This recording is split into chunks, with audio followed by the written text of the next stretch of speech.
Olá, o informativo TV Caravelas está no ar.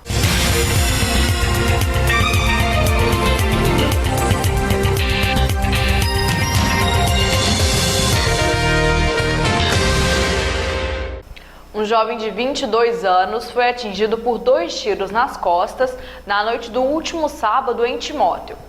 Segundo a Polícia Militar, Gustavo Henrique era entregador de lanches e foi perseguido por um suspeito em uma moto pelo bairro Cruzeirinho. A motivação do crime não foi informada.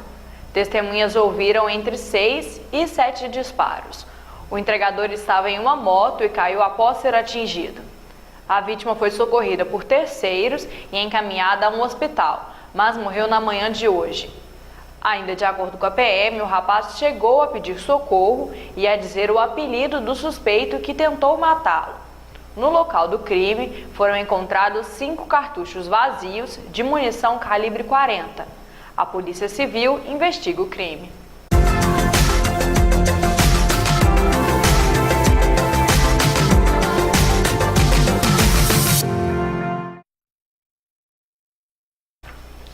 A Câmara dos Deputados aprovou um projeto de lei que cria a Semana Nacional de Combate à Sexualização de Crianças e Adolescentes. Um dos objetivos é combater a violência contra os menores. O Sidney é pai de 2 meninos, de 12 e 9 anos. Para ele, o melhor remédio para a educação sexual em casa é dialogar. O assunto tem que ser encarado de forma natural, diz ele, porque faz parte da condição humana. Já passamos da hora de tratar o assunto com mais clareza, inclusive para as crianças. Eu acho que essa é a melhor ideia, é você abrir totalmente o diálogo com os filhos, como aconteceu comigo, meu pai. E aí ele veio e me falou: pai, eu vi um filme pornográfico na internet. Cabe mesmo aos pais proteger os menores, de acordo com Rosa Maria Orita. A experiência dela como psiquiatra de crianças e adolescentes mostrou que o desenvolvimento sexual deve respeitar o momento certo, que depende de cada pessoa. Para ela, a estimulação antecipada não faz bem. Quando aquilo acontece, pode tanto não ter nenhuma significação para a criança, como pode ser um choque. A gente vê muito hoje em dia como os jovens estão tendo acesso, principalmente através da internet, ao mais variado material. Eu já vi adolescentes chocadíssimos com cenas que viram que não conseguiam nem relatar. E vai uma dica aos pais. E quem determina a idade é a criança. A gente deve responder com clareza, objetividade, todas as perguntas que elas fizerem, com uma linguagem que elas sejam capazes de entender. Nunca deixar nenhuma pergunta no vazio. E sempre responder com a verdade, para que ela possa continuar confiando nos pais. A proposta já aprovada na Câmara é para que a semana de 25 de junho a 1º de julho seja dedicada a promover o combate da sexualização de crianças e adolescentes. A ideia é realizar atividades em todo o país para discutir o assunto de forma aberta.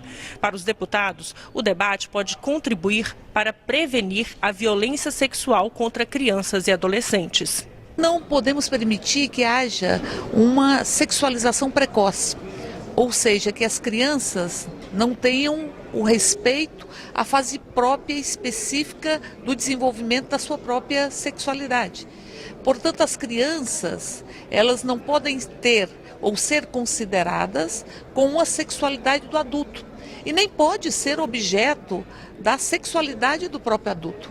A erotização tira como se diz, a alegria de ser criança. A minha preocupação maior é que nós possamos respeitar as crianças do nosso país. Nós queremos respeitar que ela possa ser criança. Por isso eu tenho chamado a atenção dos pais, das autoridades religiosas, as ONGs, nas escolas, para que eles se preocupem com isso. O Congresso analisa propostas que melhoram recursos da segurança pública. Nas ruas, difícil achar alguém que não se preocupe com o aumento da violência no país. Não nos sentimos só ameaçados, nós nos sentimos é abandonado para as tralhas. Nós não temos paz, nós sai, a casa é arrombada, os menores matam, é a mando dos grandes. Não é à toa que as pessoas se sentem assim. Os números comprovam. Foram mais de 60 mil mortes violentas em 2016, segundo o Fórum Brasileiro de Segurança Pública, quase 4% mais do que em 2015. Como reduzir esses números? O que fazer para melhorar a segurança pública no país? Especialistas e parlamentares têm chamado a atenção para o problema. Se tem uma coisa que se tornou democrática é a violência. Desde que o crack passou a circular em todas as cidades brasileiras, não existe lugar tranquilo mais. A solução para a violência passa por você conseguir estabelecer educação de qualidade, conseguir estabelecer saúde de qualidade. O que nós não podemos é ficar de braço cruzado, vendo todos os dias a violência se alastrando. Quanto maior é o problema da miséria, nós temos mais soldados recrutados para o crime. Propostas para resolver o problema não faltam. Penas maiores, regras mais duras para saídas temporárias e para progressão de regime e fim de benefícios que atenuam a punição de alguns crimes são algumas sugestões que estão em debate no Senado. Se nós não ajustarmos a legislação brasileira com responsabilidade, sem excessos, para auxiliar no combate à violência, nós vamos conseguir contar nos mortos. Uma pessoa, para ficar presa 10 anos no Brasil com a lei que temos, tem que matar 4 pessoas. É por isso também, não é só por isso, mas é por isso também que a gente vê hoje os mais bárbaros crimes acontecendo por nada. Precisamos trabalhar todos os partidos, todas as esferas, federal, estaduais e municipais, para que a gente possa retomar o crescimento e retomar o emprego novamente no país. Outra questão importante é investir na educação e na cultura. Os dispositivos que combatem o crime organizado, que ampliam o efetivo do cerco em torno do crime organizado, deve ser bem recebido aqui. Aumento da violência deixa em evidências projetos que extinguem a exigência de porte de armas e que pedem revogação do Estatuto do Desarmamento. Projetos para melhorar o financiamento da segurança e a distribuição dos recursos do Fundo Nacional também estão na pauta. Quando o assunto é violência, a posse e o porte de armas sempre viram foco da discussão. No Congresso tramitam dezenas de propostas sobre esse tema. Só na Comissão de Constituição e Justiça aqui do Senado são 13. Tem proposta para proibir a compra e venda de armas, proposta para permitir o uso de armas por categorias específicas e até um projeto que prevê a revogação do Estatuto do Desarmamento. Hoje a população está vivendo um clima nervoso e se tiver armado, eu acho que é uma bomba para explodir. Às vezes a pessoa mora em locais isolados, onde fica difícil chegar a polícia. Porque acho que não vai melhorar em nada, se não tiver educação só vai continuar a violência. Classificação indicativa de idade para museus é debatida pela CPI dos maus tratos. O debate foi provocado pela reação a uma exposição do Museu de Arte Moderna de São Paulo, onde o modelo nu foi tocado por uma criança, e pelo Queer Museu, inaugurado em Porto Alegre em agosto e cancelada dias depois. Logo no início do debate, o procurador Fernando de Almeida explicou que classificação indicativa não tem poder de proibir. O objetivo é fornecer indicação aos pais para que seus filhos possam usufruir de diversões e espetáculos públicos condizentes com a sua faixa etária. A exceção é nas indicações para maiores de 18 anos.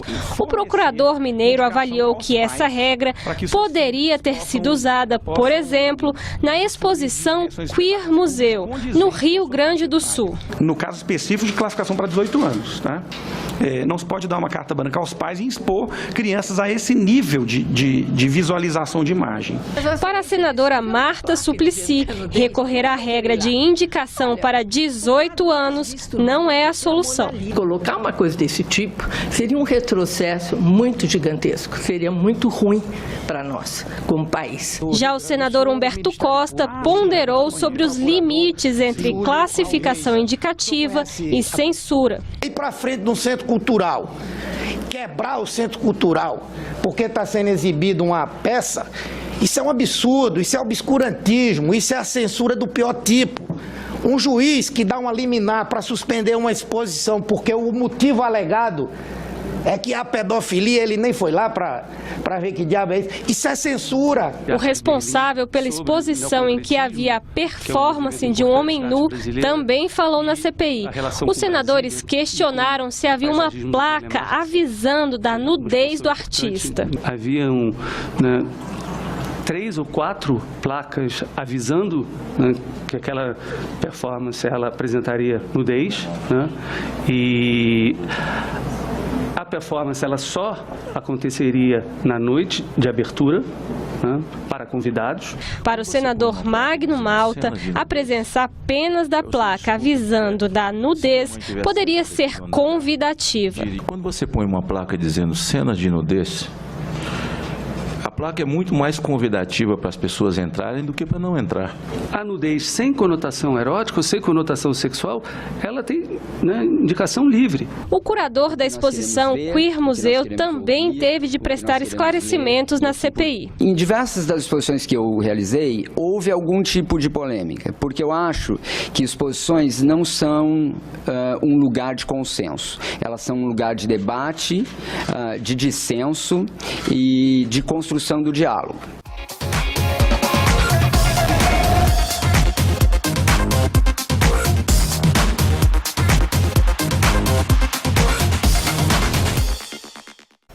O mapa do ensino faz um diagnóstico da educação superior no Brasil. Confira como está o ensino no país. O ingresso no ensino superior cresceu 34% entre 2009 e 2015. A evolução foi possível graças à maior oferta de vagas nas instituições privadas e públicas, além do incentivo por meio de programas governamentais como o ProUni e o FIES. Mas os dados de 2015 que constam no mapa do ensino mostram que a partir de 2014 esse crescimento retardou.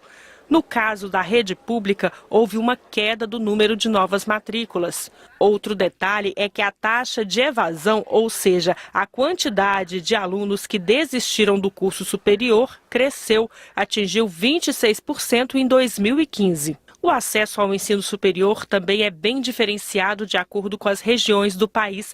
A região Sudeste lidera o ranking de matrícula em cursos presenciais, com 46,6% do total. A região Norte tem apenas 7,1%. O mapa do ensino mostra ainda que a disputa de vagas é concentrada em certos cursos. Os mais procurados em 2015 foram Direito, Administração e Engenharia Civil. No caso da educação à distância é diferente. Pedagogia é o curso mais procurado, junto com administração e serviço social. Jovens de 19 a 24 anos estão em maior número nos cursos presenciais. Já no ensino à distância, a maior concentração de matrículas está na faixa etária dos 25 aos 34 anos. Essa diversidade da educação superior chama a atenção dos especialistas. Tem pouca gente entrando no ensino superior e esses poucos ainda concorrendo sempre nos mesmos cursos. Administração, Direito, Engenharia. Então, a graduação tecnológica, a modalidade à distância, que também facilita, para quem tem menos recursos, a valorização das licenciaturas, tudo isso junto, combinado, sem dúvida nenhuma, são alternativas para a gente atenuar os problemas da crise econômica e do financiamento estudantil. O mapa do ensino foi feito pelo Sindicato das Mantenedoras de Ensino Superior e um dos objetivos é orientar as políticas públicas para essa fase educacional. Deputados da Comissão de Educação da Câmara falaram da necessidade de investir mais em financiamento estudantil. Nós já fizemos o novo FIES. Esse novo FIES, o governo mandou uma proposta, o Congresso, na Câmara, já introduziu mudanças. E numa dessas mudanças, nós também estamos induzindo, por exemplo, formação de professores, tá certo? Formações adequadas ao desenvolvimento do Brasil. Então, existem vários mecanismos voltados para estimular o aluno a encontrar profissões mais adequadas dentro do interesse nacional.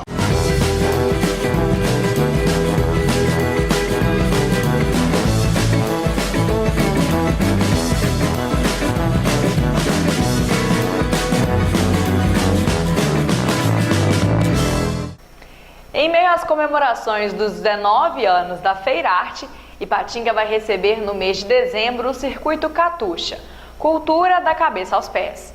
O projeto mostra de novos talentos musicais e regionais, propõe, além de música de qualidade, muito aprendizado para aqueles que sonham em aperfeiçoar os estudos na área. O projeto oferece apresentações gratuitas dos espetáculos e propõe ainda a descoberta de novos talentos, através de oficinas que serão ministradas sem custos pelos professores do Centro de Cultura Musical de Divinópolis. São 5 modalidades de oficinas: canto, violão, teclado, baixo e bateria, que vão ser ministrados no dia 10 de dezembro, de 9 às 11 da manhã, na Escola Municipal Márcio Andrade Guerra, no bairro Veneza.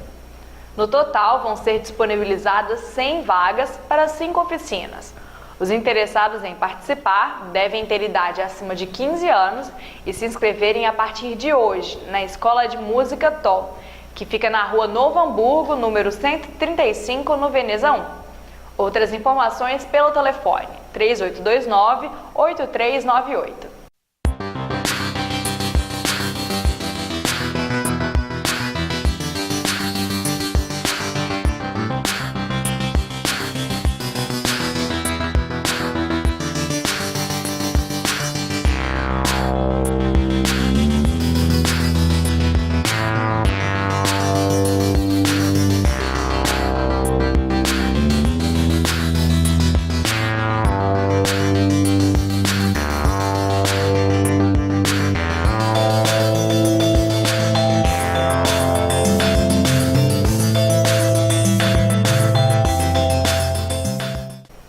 Veja como fica o tempo amanhã na região sudeste. Nesta terça-feira, uma frente fria avança e chega ao Espírito Santo, provocando pancadas de chuva. Grandes áreas de instabilidade vão continuar se formando na região sudeste do Brasil. E quase todas as áreas seguem com previsão de pancadas de chuva. O estado de Minas Gerais, o centro-sul do Espírito Santo e o interior do estado de São Paulo vão ter alguns períodos de sol e com várias pancadas de chuva com moderada a forte intensidade que vão acontecer principalmente entre a tarde e a noite. A temperatura ainda não sobe muito, mas pelo interior do estado de São Paulo, o ar ainda fica um pouco abafado. A região de Sorocaba e Itapetininga, apesar das nuvens, já não há expectativa de chuva. Já no litoral de São Paulo, Vale do Paraíba e na capital paulista, o céu ainda vai ficar nublado e há possibilidade de garoa. A temperatura até sobe um pouco, mas ainda fica amena no período da tarde. O Rio de Janeiro segue com o tempo encoberto e com previsão para chuva frequente ao longo do dia. A chuva será grossa e deve até provocar alagamentos em algumas áreas. A temperatura vai ficar baixa. Todas as capitais estão sujeitas a pancadas fortes de chuva, com exceção de São Paulo, que só deve ter garoa. Não chove no norte de Minas e no norte do Espírito Santo. A mínima prevista é de 19 graus em Belo Horizonte e 23 graus em Vitória. Máxima prevista de 23 em São Paulo e 26 graus apenas no Rio de Janeiro. Esta edição do Informativo fica por aqui. Até a próxima!